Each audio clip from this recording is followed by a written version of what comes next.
Trump a été élu, entre autres choses, sur le mot d'ordre qu'il fallait arrêter l'immigration des musulmans aux États-Unis. Et donc c'est un élément très clivant, évidemment, une fracture très importante. Et c'est un phénomène tectonique qui, à la fois, pose toutes sortes de questions sur ce que sera la politique américaine du président Trump, dont on sait qu'il se proclame, pour l'instant en tout cas, le meilleur ami de Vladimir Poutine. Et les Russes ont une politique qui, au Moyen-Orient, consiste à reprendre le pouvoir face aux Américains. Ça sera aussi quelque chose, bien sûr, qui va contribuer à accentuer les clivages dans les sociétés européennes, entre d'un côté un certain nombre de candidats populistes qui désignent les musulmans du doigt comme pas vraiment des Européens, et de l'autre côté des groupes communautaristes dans la population musulmane qui, eux, veulent pousser leurs coreligionnaires à rester en communauté autour de la victimisation et donc contribuer également à fracturer les sociétés européennes. Donc je crois qu'il faut prendre très au sérieux ce qui vient de se passer.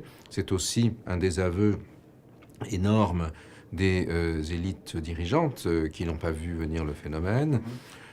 Certains évoquent les élites européennes des années 30 qui n'avaient rien vu venir, en particulier les mouvements qui allaient donner la Seconde Guerre mondiale.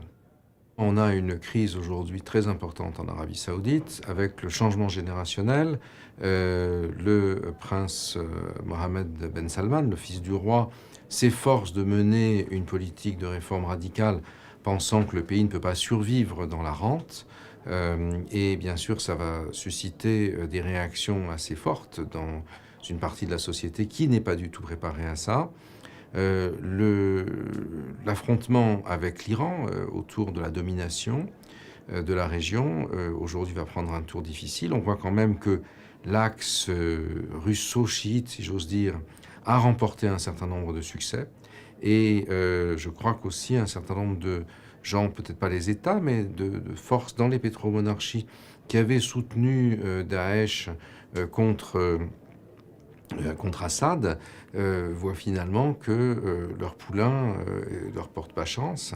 Et l'élément très important aussi, c'est le basculement de la Turquie, qui était aux côtés des rebelles contre Bachar el-Assad, et qui aujourd'hui, parce que sa hantise principale, c'est la création d'un État kurde indépendant qui mangerait une partie du territoire turc à l'est, et finalement, d'accord avec Poutine, plutôt favorable à ce que Bachar reste là, si ça peut empêcher que les Kurdes aient un État. Donc ça affaiblit considérablement l'axe sunno-américain, et surtout si Trump considère que c'est à Poutine qu'il va désormais gérer une partie de ça, ça pose encore plus de problèmes. En même temps, on n'imagine pas l'establishment politique américain dans son ensemble suivre Trump.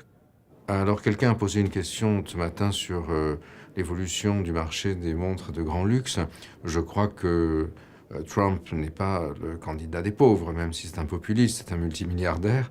Et en fait, ce clivage va avoir, je crois, une rupture encore plus grande entre les groupes qui sont déshérités et entre les haves et les have-nots, comme on disait autrefois.